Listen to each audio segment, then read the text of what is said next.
If you don't have the right culture, your strategy will get eaten up. I say you learn fast and you grow fast. Getting your strategy right is both an art and a science. How has your thought process evolved from business school at IIT Delhi and now as part of the boardroom? It's more of an experiential understanding of that industry or landscape. Being strategic is also kind of being nimble and agile. It takes a village to bring up a child.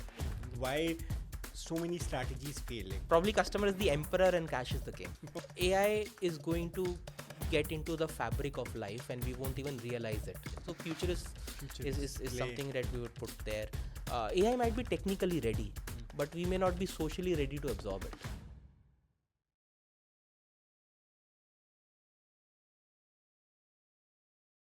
In 1940, during World War II, Germany attacked France and conquered within 6 weeks. French army was much bigger in strength and resources than German army. Yet, how did they do it? Germany had a unique strategy called Blitzkrieg, which focused on speed, synergy, and surprise to launch a concentrated effort and move with a lightning speed. Strategy is not always about what resources you have, it's how you leverage those resources. Welcome to the Champion Mindset podcast series. I'm your friend Ikshwaku Sharma, and today we are diving deep into a subject which helps organizations win or lose, having the right strategy. And to answer that, we have a very special guest who has over 19 years of experience in building and executing strategies. Currently, he's the head of strategy at HFCL. Please help me welcome Mr. Sunil Seth. Welcome, Sunil, to our show today. And we're looking forward to hear your insights on strategy, why strategies fail, and what can really help organizations to build successful strategies. So, welcome on the show today. Thank you, Ikshwaku. Happy to be here and talk about what it means for people who are watching us, our audiences, and organizations in general to be strategically successful. Thank you so much. No, we are very lucky to have you on our show and learn about such an important topic, which is important for organizations, individuals. Because if we can have right strategies in life, then definitely we can attain success at a much lesser input. And to understand, before we really dive deeper into the subject, I want to learn from you what has been your favorite book on strategy, which helped you to learn more about strategy. There have been a lot of books and readings. In life, you typically have a few people whom you look up to, a few organizations that you love. You learn from everywhere. But the book that has had most impact on my thinking process has been a book called Gorin no Sho, the Book of Five Rings by Miyamoto Musashi. It's actually a book on kendo. Kendo is the Japanese art of fencing. But it's also his journey through life, his observations of becoming a master swordsman and also a very good painter, so to speak. I have not read this book, and this looks really interesting to me. I am definitely going to order after the podcast. But I want to learn what has been a couple of lessons which you learned as part of the book. So, one of the things is that you have to really immerse yourself in understanding and self awareness, right? Okay. Whether it is organization or individuals, right? You will be able to build a strategy for anything which starts from something within you. How aware of are you as an organization of what you are? How aware of as an individual you are of, you know, of who you are, and then what is your operating context, and what is your freedom to operate. When I say freedom to operate, I mean, have you raised funds with certain promises that you have to meet, or it's reasonably free, and you have a full spectrum of actions or strategies available to you, right? So it's very important to be self-aware of yourself, your strengths, your weaknesses, your operating context, and there is a bit of an art form in that of where the future is going to be. Very, very important. Wow. So, so basically, even to formulate a strategy, one needs to be self-aware. Very important. So basically that's the starting point to have a good strategy, that you need to become self-aware, and then you need to have an ability to look into the future from that context, and then probably you can devise something which can help you to succeed. In fact, like, my interest in strategy started when I was at business school, and we had a course called Economics of Strategic Behavior. And we had a very industry renowned professor who was teaching that course, and I signed up for the course because of the name of the course. And one of the key learnings from that course which I had was, he said that strategy is like betting on horses. So sometimes you bet on right horses and you win. So that was one of the things which I carry in my heart. But how has your thought process evolved from business school at IIT Delhi and now as part of the boardroom? See, when you're fresh out of an MBA college, you think a lot of, you're taught a lot of strategic frameworks, right? There is the Porter's five forces, there is, the growth matrices, and there are tons of frameworks that you would come to know. Which we never use. I've never used Porter's five forces in the 12 years of my life. Right. Which we may not use also, and we keep wondering what it is. And at that point of time, I say, okay, I take a framework, I put some inputs into it, and it will give me a good strategy in that futuristic context. And in order to do that, while the frameworks are important, but frameworks will give you input insights. It will help you articulate that strategy, build consensus, but the actual strategies are answer to these fundamental questions, right? And the answers to these fundamental questions come from a deep thought process, which needs diverse viewpoints. It needs people coming in and saying where there is scope for winning in the marketplace, right? And what is it that we have that makes us believe that we can go there and win, right? So that's typically the difference. Frameworks are important. They're important to articulate your strategy, to convince people, look, this is the familiar that we are going into, and this is how it comes in. And that's the part of, so what you're talking about is a lot of that is coming from experience. Basically, people who have been part of that industry or that particular sector, so they understand the nuances of that game, that how you can play that game so that you can win. So it's more of an experiential understanding of that industry or landscape, which helps somebody to define a better strategy rather than like any kind of structured framework. Is that a right way to put it across? Well, there is a belief, and I also have started believing that getting your strategy right is both an art and a science. Right. It depends on your industry context, because, for example, in the technology industry and even in the communication space, there are a lot of changes happening very fast, because that's the way the industry works. True, for some places which are very commoditized as a market, but in a lot of market you would see that if you are able to derive a higher level thinking from this, right, a meta thinking from this, to say that these are the typical operating context of the industry which has fundamentally changed, and this is how you see things moving in the future, it will give you a strategic edge, right? So and that is an art form. That is an art form. So, Sunil, you talked a lot about the higher level of thinking. So, I want to understand, like, when you're talking about that higher level of thinking, how are we getting that into that higher level of thinking?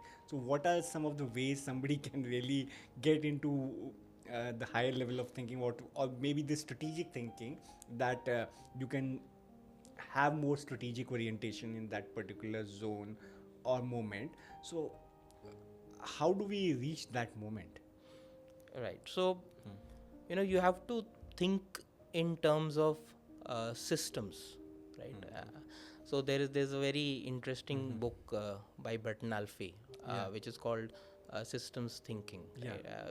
It was way back in the 60s and 70s, right? Things have moved on from that era. But no action is in isolation. So you have to think about what are the first order effect of what is happening around you. right? What is the immediate? For example, if you push a wall, right, you are going to hurt your hand, right? That's the first order of thinking, immediate. You have to think what are the second order of impact of what is going to happen. Maybe you have to go to a hospital, or maybe you're going to miss your meeting, which is going to start in the next 15 minutes because of that, right? There's the second order consequences of what there are third order consequences, fourth order consequences, right? So whenever you start thinking of these things, you are already thinking of what is going to be the systemic impact. What are the causal loops and the balancing loops that are going to come into this play? And if you are able to see that, you are able to unfurl the way the context around you is going to change because of your actions, right? This is the higher level thinking. It is also talking about developing higher level skills. Probably we'll come to that later in our conversation if we go in the direction of getting and developing meta skills, is what people talked about, of what really you need to do, which will help you cope up with this, because the world right now is getting increasingly more unpredictable. Right? When I say unpredictable, your past is not an accurate reflection of what is going to happen in the future. There are too many variables at play. In this kind of a scenario, right, what you need to rely on, what are your core basic higher level impact thought processes that will help you get a strategic advantage over your competitors who would have probably been following the same playbook that they've been following for the past 5 years. You just need to reverse it on its head, and you will be successful if you understand the context. So basically, systems thinking is a way to develop that higher level of thinking. And then For sure. definitely, For sure. Currently, since we are living in a very fluid environment, so being strategic is also kind of being nimble and agile to the what is your current operating context which we are operating in. Absolutely, and it also depends on how much freedom to operate you have. I'll give you an example, right? If in this context, so if you have raised a lot of money from VCs as a startup, right? You have promised a certain way of working and a certain growth rate, right? You may not have that much freedom to operate, because then you are bound by and you are answerable to a lot of things. But if a lot of that thing comes from being bootstrapped, right, and also that has again a different freedom context, but bootstrapped, and you are very frugal in your thought process and execution, but not in your vision, right? Your vision is grand, but the way you are deploying your resources is frugal enough, because the context keeps changing so fast. You are more likely to be successful, in my opinion. No, so that's a very interesting and heart-touching topic for me, because I've started my own startup which is bootstrapped, and recently I came across an article which said that in today's environment, resources are not the limitation. You have to be resourceful. So even you can leverage technology, you can leverage various platforms to be resourceful and be successful. You don't have to really have that financial muscle always to win the game. So that's something very But you must have a test and learn framework which evolves, right? So whatever is coming out and scaling up, if you don't test and learn and you scale up a wrong thing, you'll end up burning all the resources that you have. So prototyping is the right way to operate, and pivoting fast to what works. And in fact, that has been a lot of the strategy development for our own organization. As Rescript, what we are doing is through a lot of experimentation. So people say you fail fast, you grow fast. I say you learn fast and you grow fast.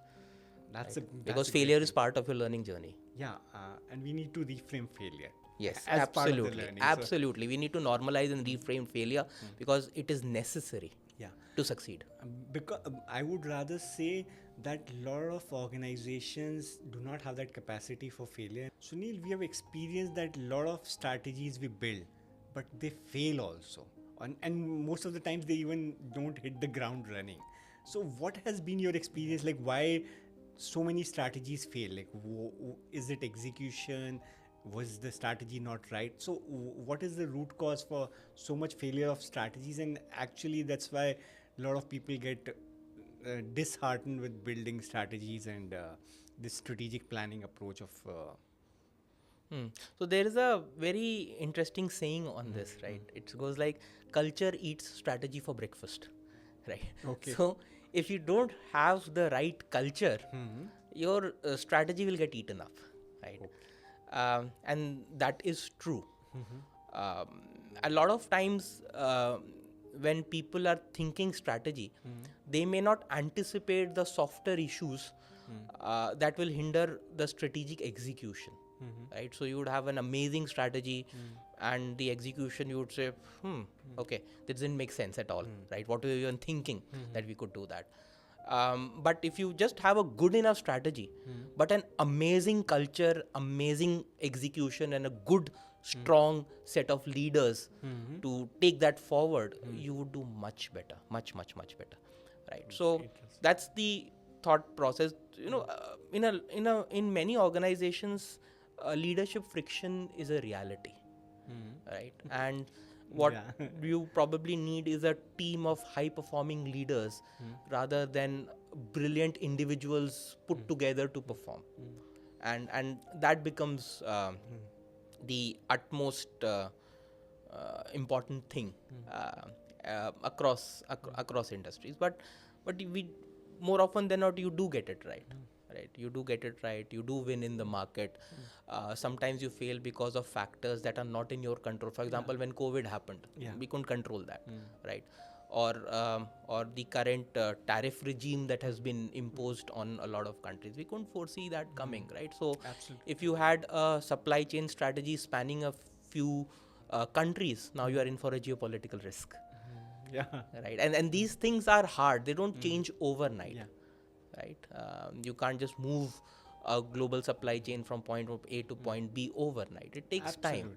So for a lot of reasons, right? It could either be leadership friction, it could either be things which are not in your control, like geopolitical reasons and all of that, where I wouldn't say strategy fails, but you would need the strategy to pivot, right? Because it's a living organism.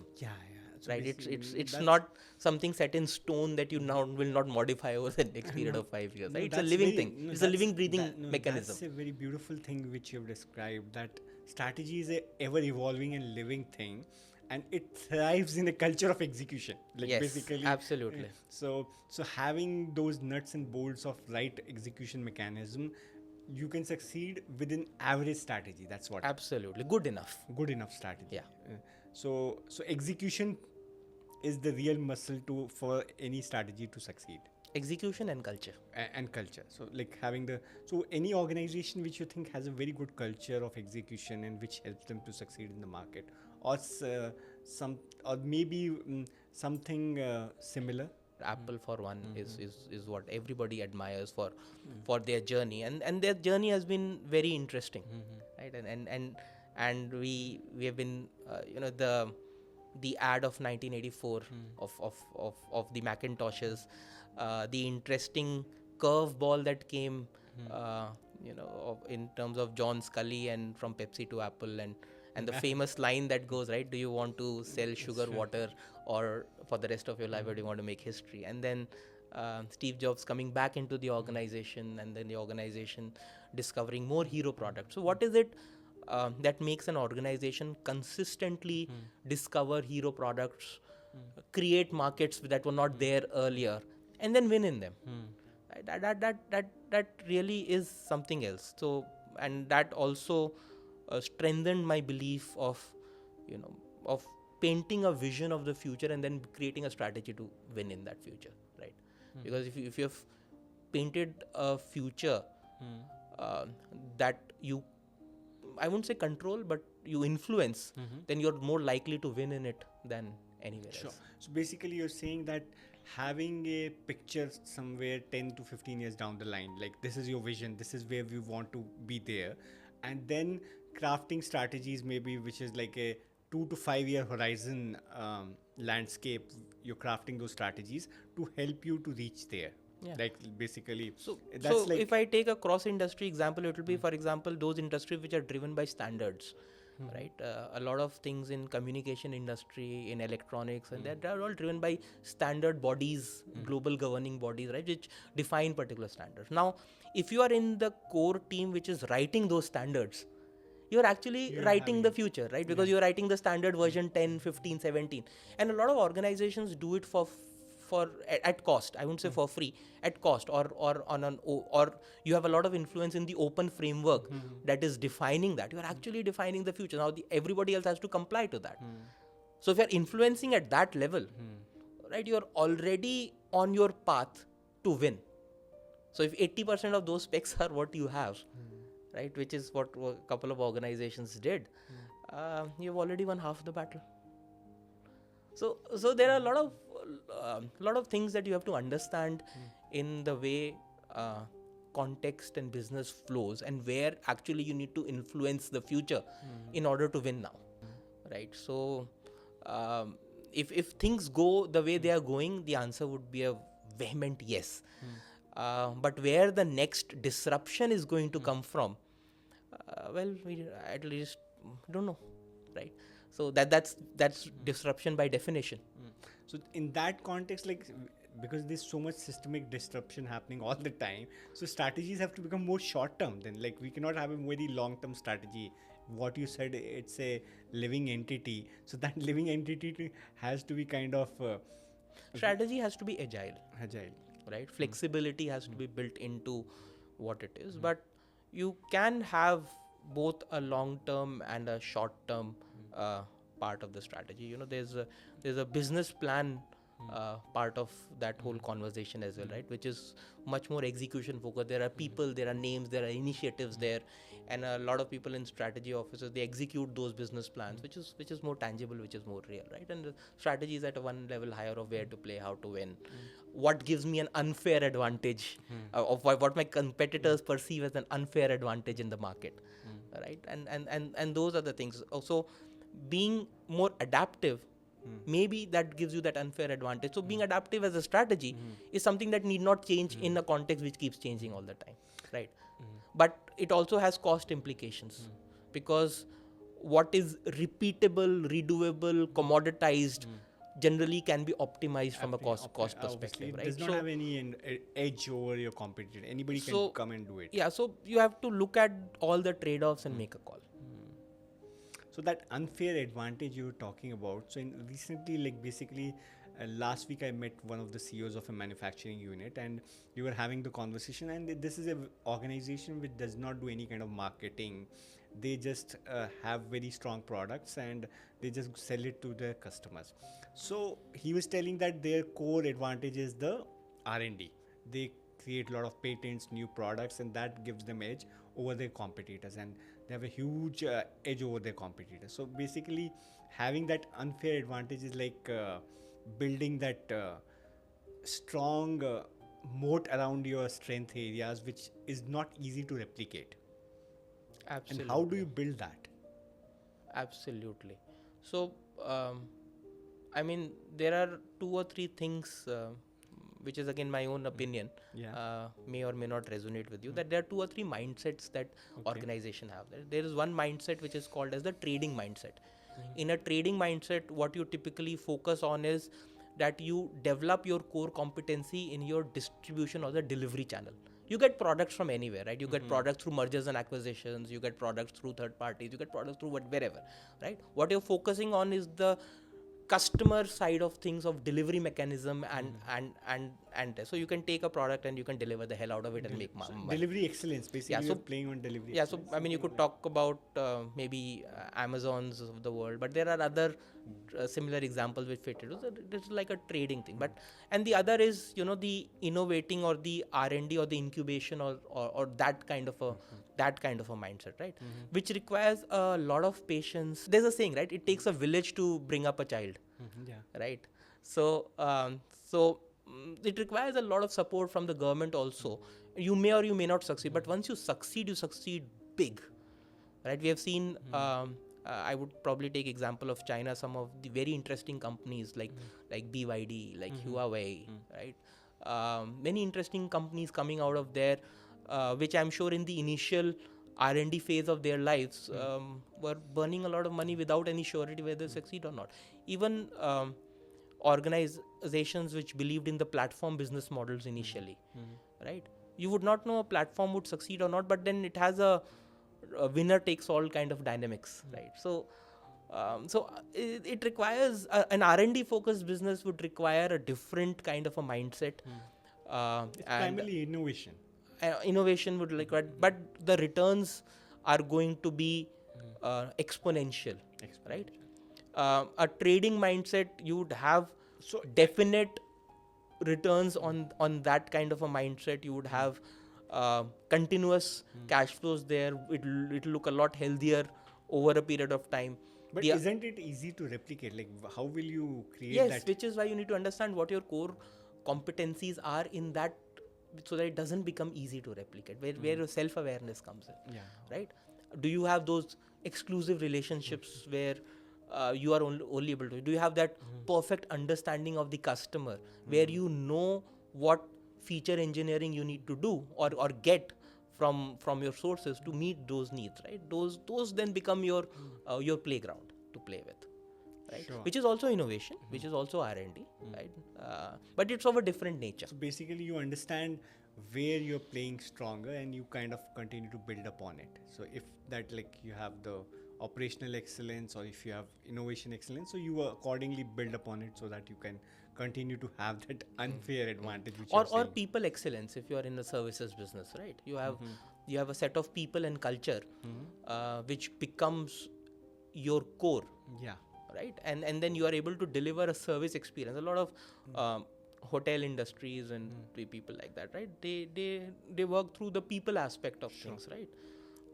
And a lot of consulting companies, for example, if you are in one of the top tier consulting companies, you hire a guy from there, you would know that these basic hygiene factors are taken care of because of the culture the person comes from, right? And that gives them that strategic advantage there. So it can be operations, it can be innovation, it can also be people and culture. Well, that's very interesting. So all of these organizations, a lot of organizations are in good financial health. They are always reviewing the numbers. But what do you think, how an organization can understand its strategic health? Like, are they making right strategies? Are they moving in the right direction? Are they playing in the right markets? So how can somebody assess that? Like, do we have anything for that? Customers, cash flow, and culture. Okay. So These are the anchors. So that is the way my thought process has evolved, that everything starts from the customer. Right? They are the reason for my existence. True. If I'm not able to make my customer happy, then I have no rights to be in this business. Right? It starts from the customer. So if you want to look at the strategic health of a company, look at the customers. You know, what are their net promoter score, experience scores? You know, what is their retention rate that is there, right? Are they buying again from you? What the kind of what is the customer concentration? Are there only one or two people giving a lot of business, or it's reasonably spread out, right? Do people really love what you're doing, and they talk about it organically, right? So there's a customer aspect to evaluating whether you got your strategy right or not. Then the other aspect is the cash, which is the reality of any business, right? Cash is king. Customer is king. Probably customer is the emperor and cash is the king. Okay, I'll put it that way. So if you are burning more than necessary cash to achieve that success, right? If you are achieving a 10,000 crore top line by revenues by burning 20,000 crores and your customer are very happy about it, you have to look at the nature of your business, right? If it's a platform business, it might still make sense because in the future it's a winner take all kind of a market, and that's what you are investing in. But in normal situations, you have to look at the cash flows, how healthy they are, what's my recurring revenue, where are my expenses going, am I also spending in R&D in terms of capability building for future proofing my business or not? So and am I cash flow unit economics becomes very, very important, right? If I fail at unit economics, probably I need to really do a lot of rethink. So that's the second aspect of things, right? The third aspect is capabilities and culture, right? Have I got the right people? Are there right people in the place? Right? Are there right systems in the place, right? And is there enough leg room for growth there, right? Is the friction is not there that dampens my momentum, right? So those are the third aspect of things that I would look at for good strategy. Of course, there are a lot of frameworks and there are coverage. I could talk about 30 parameters, 50, but primarily these are to get started. And I think like what you said about customer is so apt. Like basically having that customer loyalty gives you that confidence. Your business is moving in, your business model is working, and your business is moving in the right direction. And then what you talked about the culture is more like, again, tying back to the self-awareness, like how aware about your current operating scenario, your people, and your situation you are in, so that you can try to be in a good place of strategic health. But coming just from again from the startup mind, it's very difficult because your focus is so diffused initially in the business development, in your acquiring customers, managing so many things. It's a So very common leadership problem, right? When I used to work across organizations and talk to a lot of leaders, they say, I get so involved in the organization that I don't have time to step back and even reflect. yeah, reflection is a Right. luxury. So the leadership bandwidth Yeah. is also important, and in my view, as leaders, people should create that bandwidth so that they're able to take a step back and reflect on what they are doing, why they are doing, and is there a strategic fit into all of this. Otherwise, business execution is our reality of life, right? So, do you have some specific time for that reflection, or just going into that zone and trying to assess why we are doing what we are doing and are we moving in right direction? So, do you have like some blueprint for that? Yes. So, see, me as an individual, I do a lot of Noida to Gurgaon drive, which gives me a lot of time to do a lot of reflection if I don't get stuck in a cycle of road rage, for sure. But this is the time that I use for some of these activities, right?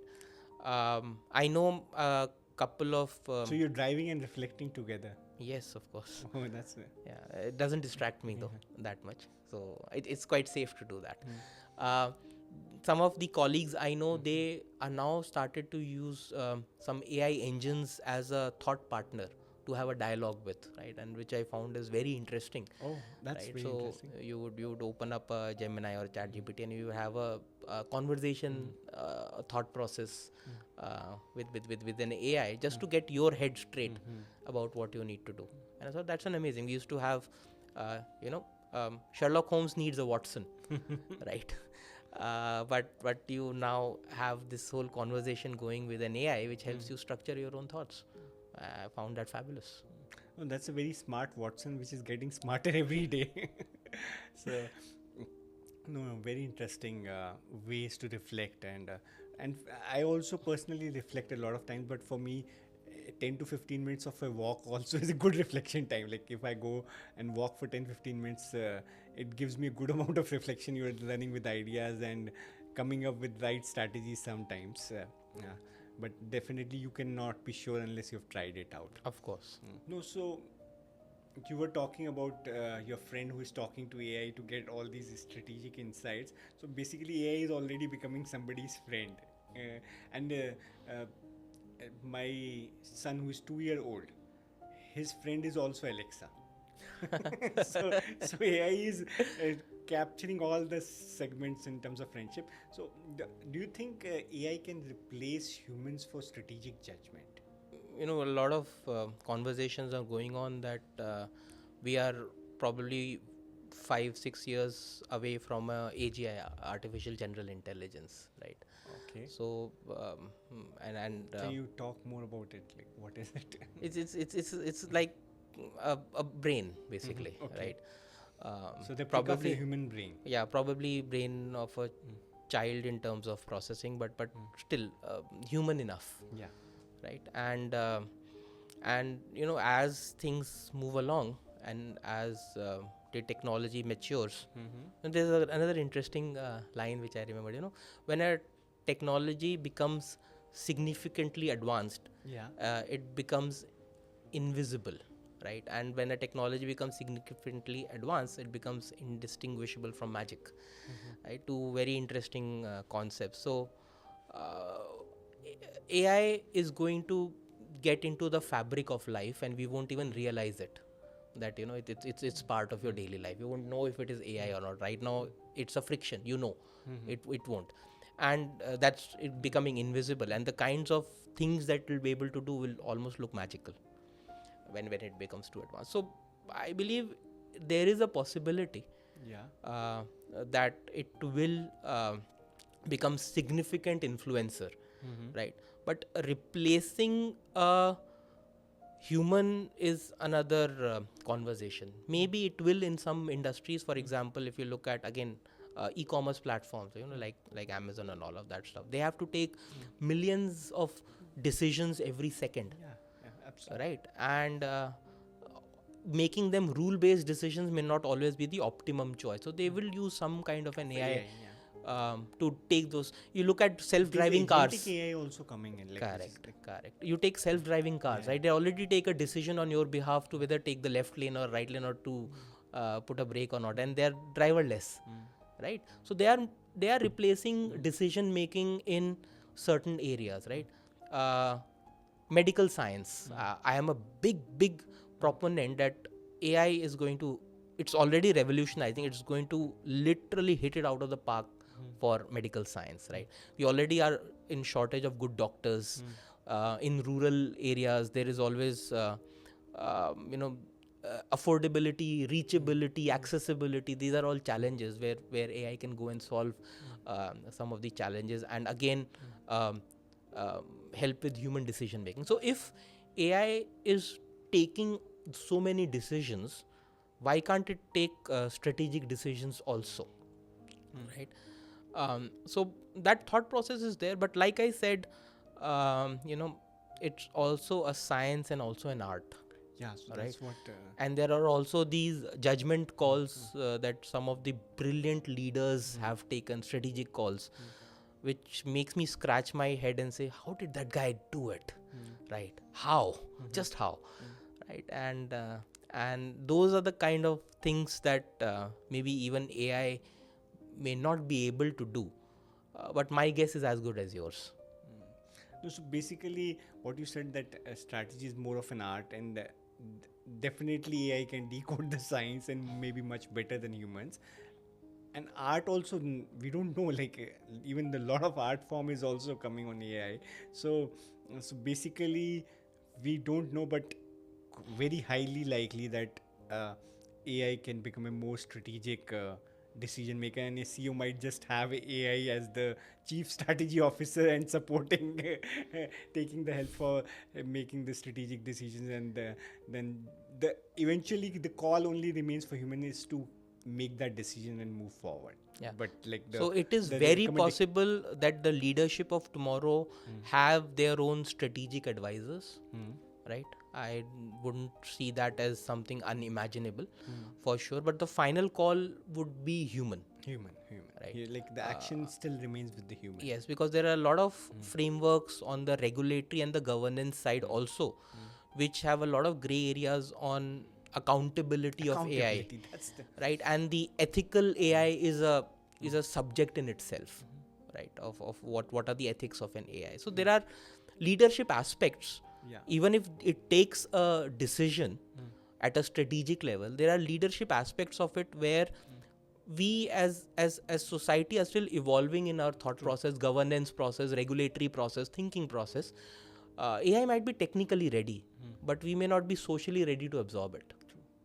That level of trust is not there, and eventually we want to hold somebody accountable.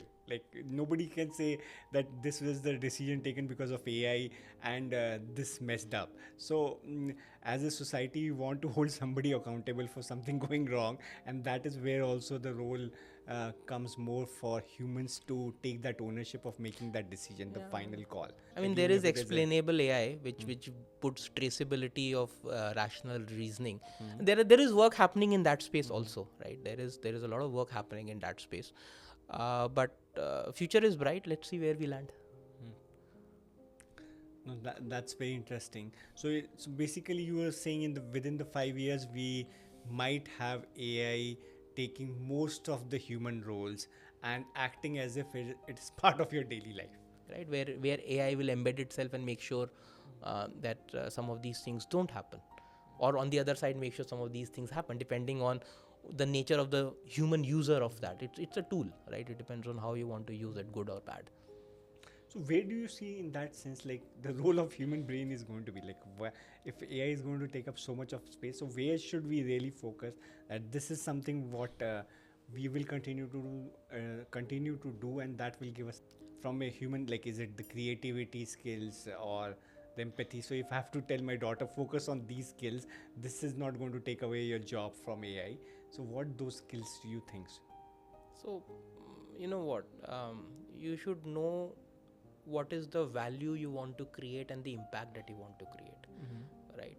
And that needs to be your personal agenda of what you want to shake up the world with, right? So to speak. That meta skill could be maybe communication and soft skill. It could be emotional intelligence of understanding what your audience. It could be simplifying complicated things so that you are able to apply it and do that. So there's or it could be rapid learning and unlearning, right? These are the kind of higher level skills or meta skills that we talk about that you would need to develop to justify your existence in a world which is pervaded by artificial intelligence.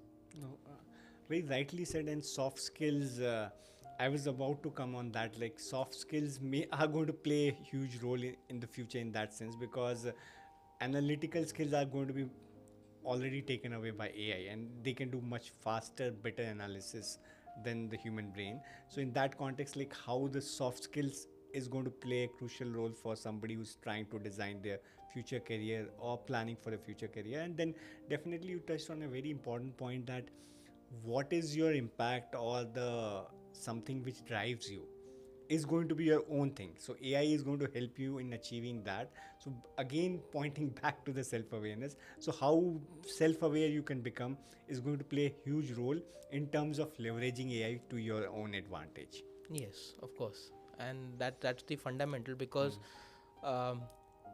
AI having a self drive of achieving something, I think we are a few decades away from that kind of a scenario of AI taking over, AI having agency.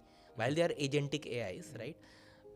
The agency behind it is still a human, and that's again my individual belief, right? I'm sure my visibility does not extend to all of the R&D universe of what all each brilliant mind is thinking about an AI application. But my individual belief is that the agency will still lie with people, and AI will still be the agents. Yeah, we hope so, and at least hopefully in our lifetime we don't need to see that. Coming back to the last question we have for you is, if you have to design your strategy dream team, I'm sure AI is also going to be part of your team now. So what does that look like for you? So I'm sure you mean besides the usual suspects, right? So there is already each organization has a set of people uh, in their strategic team. But what could be missing, right? Or what I've seen in some of the other industries which is unique, which other people can take over. One is the role of a futurist, right? There are people who are trained to be futurists, right? Oil and gas companies use a lot of these kind of skills, right? Where they create a strategic horizon of what will future look like 5 years from now, 10 years from now, 15 years from now, and there are people who are specialized in doing this exercise, right? It's very important to know that, because that will give you the idea of the context in which you need to build your strategy. So futurist is something that we would put there. We would definitely have somebody who knows about sustainability, ESG, and ethical leadership as well, because given what all we have been hearing, while I have been fortunate enough to be part of some of the most ethical organizations across, right? But what I've been hearing in the news of there, I think ethics in boardroom becomes very important, and in strategic thought process it also becomes. So ethical leadership, ESG, and sustainability is one big chunk of what we're talking about, right? And the third big chunk that should be there is the AI and digital, right? And what all these could do, because when I started my career, technology was a vertical and used to have a business strategy and a digital strategy, but over a period when they've merged together, so there is just the strategy, right? And all of the things are part of that. Tech is part of the strategy. Tech is, and in some organizations, tech is your strategy. Tech is your strategy, right? So those things have blurred, right? So artificial intelligence and digital becomes the other part of somebody who needs to have a strong voice in the strategy formulation process.